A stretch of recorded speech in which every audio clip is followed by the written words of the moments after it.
चना मुरमुरा खा के, भूजा खा के इन्हीं 2-4-5 हजार को सुप्रीम कोर्ट ले आते, तब भी इज्जत बच जाती थोड़ी बहुत। नहीं, सुप्रीम कोर्ट ऐसे तो तमाचा नहीं मारता कि 1,60,000 लोग, और लाए क्या 3 आपत्ति, और मंच पे क्या कह रहे हो, लूट लिया जी, सब बर्बाद हो गया जी, पूरी प्रक्रिया लूट गई। प्रिंट होके सबके हाथों में थी, मीडिया वालों के हाथ में थी, आपके हाथ में नहीं थी, सिलेक्टेड लोगों की। अच्छा, आप पार्टी चला रहे हो वहां, आप इतने बौरे हो कि आपको काफी नहीं मिली? ने बउआ है, लिस्ट ही नहीं मिली हमें, क्या करें, कहां से लाएं लिस्ट? और गली गली मारी मारी फिर रही थी ड्राफ्ट लिस्ट।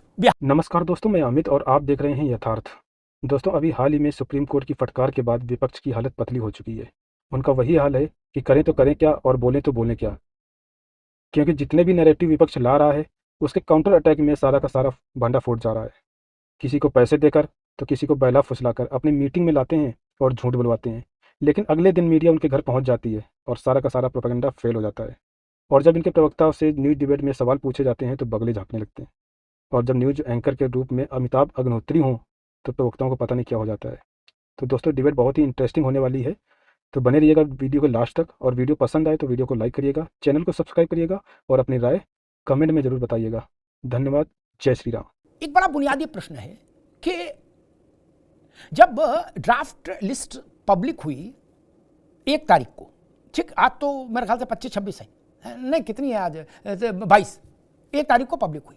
उसके बाद छोटा चैनल, बड़ा चैनल, यूट्यूबर, सब ने, अखबारों ने, सब ने छापा राम खिलावन जिंदा, राम खिलावन का नाम नहीं, राम खिलावन की पत्नी का नाम, राम खिलावन का नाम नहीं, आदि आदि 85 केस चले मीडिया पर, अखबारों में, यूट्यूबर्स ने दिखाए अलग अलग, ठीक, 2-4-5 हजार केस तो कम से कम सुर्खियों में आए।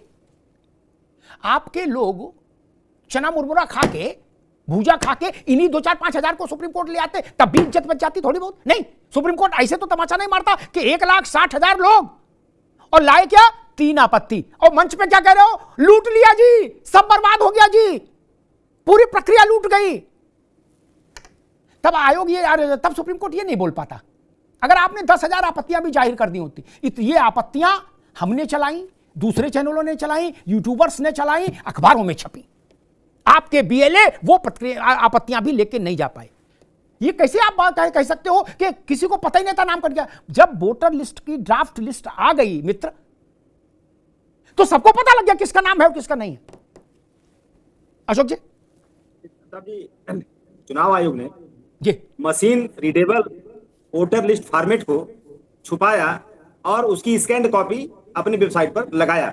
इसका उत्तर चुनाव आयोग नहीं दे पाया, क्योंकि मशीन रीडेबल को कॉपी प्रिंट होके, कॉपी हार्ड कॉपी प्रिंट होके सबके हाथों में थी, मीडिया वालों के हाथ में थी, आपके हाथ में नहीं थी, सिलेक्टेड लोगों की। अच्छा, आप पार्टी चला रहे हो वहां, आप इतने बौरे हो कि आपको काफी नहीं मिली? गुड्डू और पप्पू के पास काफी घूम रही थी। अमिताभ जी, आपके सारे सवालों का जवाब जो आप जानना चाह रहे हैं, तो सुप्रीम कोर्ट ने भी उस बात पर जो अपनी इच्छा जाहिर की है। जो भी राजनीतिक दल वहां पर बिहार में है, सब लोग सुप्रीम कोर्ट के आदेश को पालन करते हुए उसके आदेश पर जो भी आपत्तियां हैं, जो भी एफिडेविट है, सब वहां सबमिट करेंगे टाइम फ्रेम में। और अभी हमारे सौरभ भाई ने कहा कि कोई सबूत नहीं लेके आए, यहाँ करोड़ों दर्शक हैं, तो मैं तो देखिए सबूत भी मैं हमेशा साथ में रखता हूँ। देखिए, हमारे राष्ट्रीय अध्यक्ष ने इसको ट्वीट पे लगाया था, इसमें हेडिंग में पढ़ रहा, कुर्मी समाज के वोट की डकैती, पाल और बेलवंशी समाज के वोट की डकैती। ये सबूत है, एफिडेविट है, इसकी हार्ड कॉपी मैं दे दूंगा। अब दूसरा, मौर्य समाज और राजभर समाज के वोट की डकैती, ये देखिए दूसरा सबूत, मौर्य समाज और राजभर समाज के वोटों की डकैती। ये दो एफिडेविट में लेके आया हूँ, तो मेरे पास आप जो कहेंगे सारे सबूत पूरा लेके बैठता हूँ। अच्छा, तीसरी बात आपने कहा कि सेशन साहब के बारे में मुझे कुछ बोलना चाहिए। देखिए अमिताभ जी, भाजपा क्या शेषन साहब के बारे में राजीव गांधी के खिलाफ बोलना चाहिए कि उन्होंने ऐसा क्यों कहा कि टेल ईसी, ईसी को बोलो इन डेट फॉर इलेक्शन होगा, बकौल शेषन। अमिताभ जी, भाजपा का नारा है, आरएसएस का नारा है, देश प्रथम राष्ट्र प्रथम, उसके बाद सब चीजें। लेकिन जब ये नारा लगाते हैं उसी समय देश के लोकतंत्र को पैरों तले रौंद देते हैं। अच्छा, इसका राजीव गांधी घटना से कोई ताल्लुक है? मैंने राजीव गांधी का विषय पूछा, आप कहां जा रहे हैं? महाराज चलो खैर, प्रणाम है। अरे बता तो रहा हूं भाई, ये काम वो पार्टी कर रही है, ये काम वो पार्टी कर रही है जो झंडा बुलंद करती है राष्ट्र प्रथम, देश प्रथम। वो पार्टी की स्थिति बता रहा हूं कि राष्ट्र प्रथम बोल करके राष्ट्र के लोकतंत्र को रौंदा जा रहा है। राष्ट्र प्रथम बोल ठीक है, रुकना भाई, सौरभ रुक जाइए। अशोक जी ठीक है, मैं जानता हूं, देखिए अशोक भाई ठीक है, मैं जानता हूं बस आप 10 सेकंड राजीव गांधी पर टिप्पणी नहीं कर सकते, मैं जानता हूं, नई चीज बता दे रहा हूं। क्योंकि अभी अलायंस है, अलायंस टूट जाए तो कर सकते हो, तो आप में साहस है, लेकिन अभी नहीं करोगे, अभी तो मामला ऊपर से गड़बड़ा जाएगा। ठीक है, अभी नहीं बोलो, ठीक है। मैंने कई उदाहरण दिए, भारत के जितने मुख्य चुनाव आयुक्त बने वो किसी न किसी मंत्रालय में सचिव थे या किसी मंत्री के यहाँ ओएसडी थे, पीएस थे। कहां से लाओगे? वही ना लोग हैं। और जो लोग राजीव गांधी के समय में पीएमओ में थे या इंदिरा जी के समय में पीएमओ में रहे, वो उनके हटने के बाद भगा दिए गए नहीं ना, वो भी भारत में कहीं ना कहीं पदों पर रहे ना। कैसा तर्क देते हो यार, कहीं तो कुछ मजबूत चीज लाओ। अशोक भाई ने कहा कि रीडेबल नहीं है।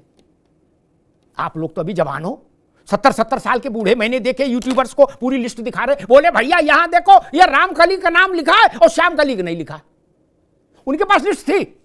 राजनीतिक दल इतने बौरे हैं, इतने बउआ हैं, लिस्ट ही नहीं मिली हमें, क्या करें, कहां से लाए लिस्ट? और गली गली मारी मारी फिर रही थी ड्राफ्ट लिस्ट बिहार में। यूट्यूबर्स हाथ में लिए घूम रहे थे, चैनल के रिपोर्टर्स हाथ में लेके जा रहे थे बूथ वाइज। कहां से आई लिस्ट?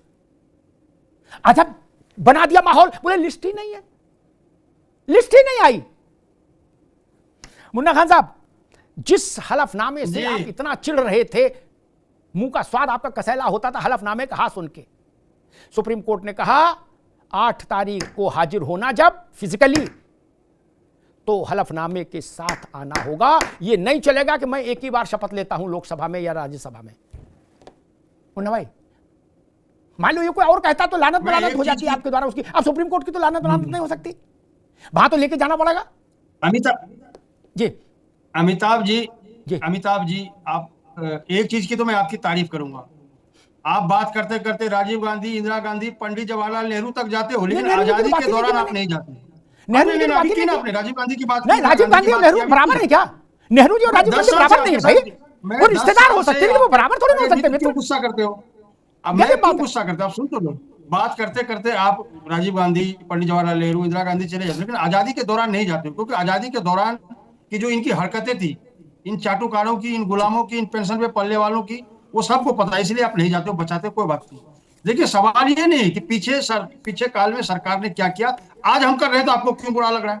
या तो आप खुल्लम खुल्ला बोलिए, जो अभी जनाब कह रहे थे कि खानदानी चोर है। अरे मैं अहमदाबाद में हूँ, देश के प्रधानमंत्री ने 8 साल में बर्तन चोरी की, गहने चोरी की, जिसके ऊपर नारे लगे चोरों के, और पता नहीं 35 साल 40 साल कहाँ रहे, कहाँ खाए, कहाँ घूमे, क्या किए, किसके चुराए, किसके दिए, पता नहीं है। प्रयोग ठीक नहीं है प्रधानमंत्री के लिए। आपके ऊपर बताइए, कह रहे बर्तन चोरी किए, गहना चोरी किया, आपको शर्म आनी चाहिए बात बोलते हुए, शर्म आनी चाहिए आपको। प्रधानमंत्री के ऊपर क्या कह रहे हैं? बर्तन चोरी किए, गहने चोरी किए, प्रधानमंत्री ने क्या प्रमाण है आपके? आप राष्ट्रीय चैनल पे बैठे हैं, क्या प्रमाण है आपके? आपने कहा प्रधानमंत्री ने बर्तन चोरी किए, गहने चोरी किए, क्या प्रमाण है आपके पास? आप इस तरह के शब्दों का प्रयोग मत करिए प्रधानमंत्री के लिए।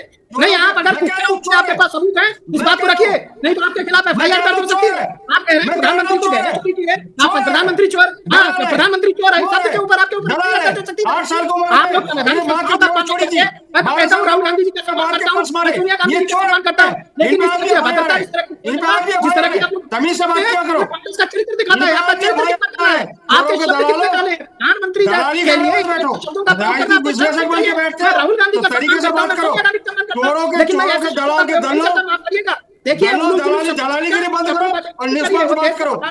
ये दलालीगिरी नहीं चलेगा, ये दलाल बनते रहते हो कि देश में चुनाव आयोग के समर्थन में खड़े होते हो, चोर के साथ चोर, चोर के दाढ़ी में तीन का उचित नहीं है। चोर चोटों की सरकार है, चोरी से सरकार बनी है, आज इनको चोर कहा जाएगा, आज इनको चोर कहा जाएगा।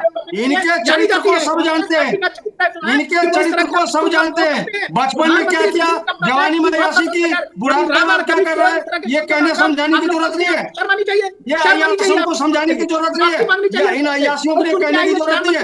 दलालीगिरी बंद करो, ये दलालीगिरी नहीं चलेगा। आप निष्पक्ष बात करो, राजनीतिक विश्लेषण शर्म आनी चाहिए सर।